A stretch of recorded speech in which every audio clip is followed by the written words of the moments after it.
A recipe for the newest, or tiredest, or the busiest, or the hungriest cook. It's lazy beef lasagna featuring ground beef. Brown 93% lean ground beef with minced garlic for 8 to 10 minutes, stirring only occasionally so the beef can get a deep browning for intense flavoring.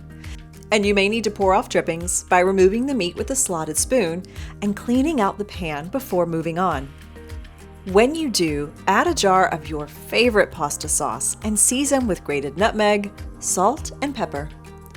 Pour in water to boil this into a thick sauce for just 1 to 2 minutes.